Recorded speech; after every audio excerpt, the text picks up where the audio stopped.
आशीर्वाद है बाबा जो हमें इतने दिन के बाद पुत्र की प्राप्ति हुई है। अब आप ही इसका नामकरण कीजिए बाबा। हाँ हाँ बेटा, क्यों नहीं, आप अपने पुत्र को मुझे दीजिए। साधु जैसे ही बच्चे को गोद में लेता है तब वो देखता है कि बच्चे के दाहिने हाथ पे एक नीले रंग का चिन्ह बना हुआ है। इस चिन्ह का राजयोग का दर्शाना था, लेकिन साधु इस चिन्ह को देखकर बहुत ही ज्यादा हैरान हो जाता है। क्या बात है बाबा, आप इतना परेशान क्यों लग रहे हैं? बेटा मैं परेशान नहीं हूँ, मैं तो बहुत खुश हूँ। तुम्हारा यह बेटा तपदीनी है। तुम्हारे बेटे की किस्मत में राजयोग लिखा हुआ है। बाबा मैं कुछ समझा नहीं, आप क्या कहना चाह रहे हैं बाबा? बेटा तुम्हारा बेटा राजा बन जाएगा और यह 14 वर्ष की आयु में ही एक राजकुमारी से विवाह कर लेगा और वो राजा बन जाएगा। साधु की यह सब बातें सुनकर हरिया बहुत ही ज्यादा खुश हो जाता है। इसी प्रकार कुछ दिन गुजर जाते हैं और तेज शिकार बस कुछ ही दूर पर है। एक राजा हिरण के पीछे भागते भागते काफी दूर निकल जाता है, लेकिन हिरण राजा के हाथ नहीं लगता है। ओहो सत्यानाश हो तेरा। मैं तो हिरण के पीछे भागते भागते इतनी दूर निकल आया, लेकिन हिरण तो हाथ ही नहीं लगा। और प्यास भी जोर की लगी है, लेकिन आसपास तो कोई नदी और तालाब भी नहीं है। मुझे लगता है इस ओर कोई गांव नजदीक ही पड़ेगा। चलो मैं इसी ओर चलता हूँ।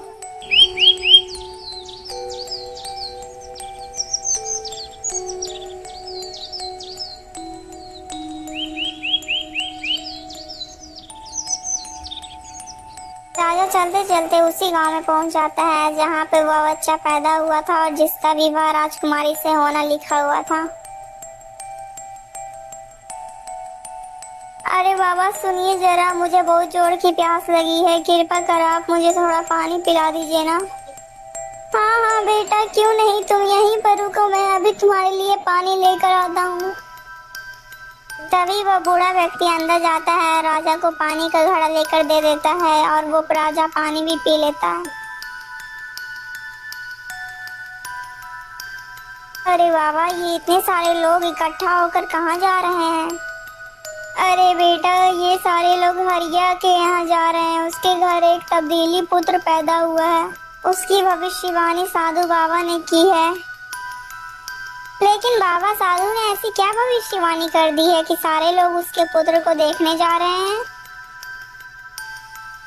अरे बेटा, साधु बाबा ने बताया था कि जब हरिया का बेटा 14 वर्ष का हो जाएगा तो उसका विवाह इस राज्य के राजा की बेटी से हो जाएगा और उसका पुत्र इस राज्य का राजकुमार बन जाएगा। सुबूरे की यह सब बातें सुनकर राजा को बहुत गुस्सा आया कि आखिर एक किसान का बेटा उसकी बेटी से विवाह कैसे कर सकता है। अरे नहीं नहीं, मैं तो ऐसा नहीं होने दूंगा, मुझे कुछ ना कुछ तो करना ही होगा।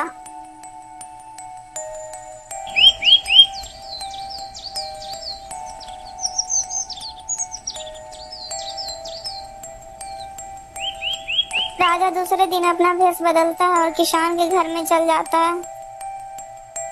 अरे भाई, ये हरिया किसान का घर कहाँ पर है?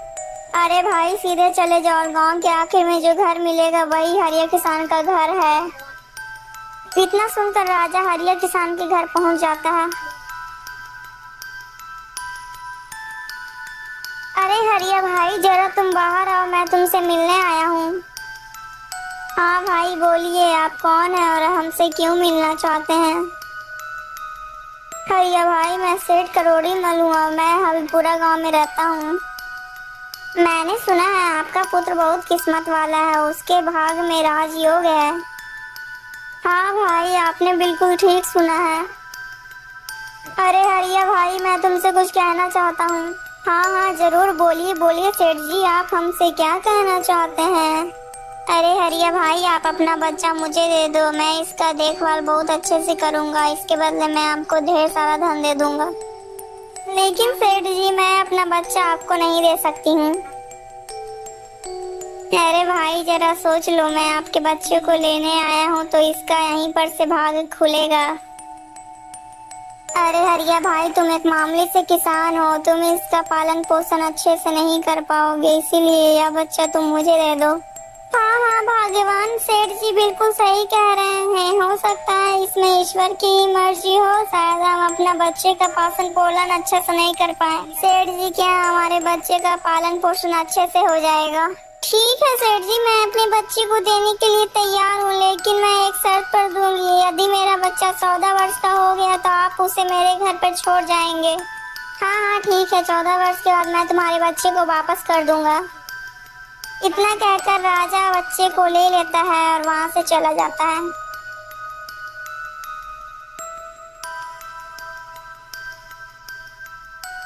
क्या करूं, इस मासूम को तो मारने के लिए मेरे हाथ उठ ही नहीं रहे हैं। मैं ऐसा करता हूं कि इसे एक लकड़ी के संदूक में बंद कर देता हूं और फिर इसे नदी में बहा दूंगा। ये सही डूब कर मर जाएगा। इतना सोचकर राजा उसे एक संदूक में बंद कर देता है और उसे नदी में बहा देता है।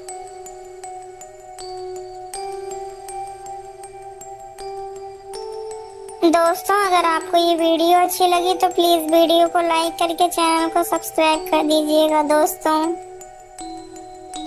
अगर आपको ऐसी और कहानी देखनी है तो प्लीज हमारे चैनल के साथ जुड़े रहिएगा। दोस्तों आप कमेंट में यह जरूर बताइएगा, क्या आप राजा की जगह होते तो क्या किसी मासूम बच्चे को आप ऐसे पानी में छोड़ देते? दोस्तों इस वीडियो का पार्ट 2 देखने के लिए हमारे चैनल के साथ जुड़े रहिएगा दोस्तों।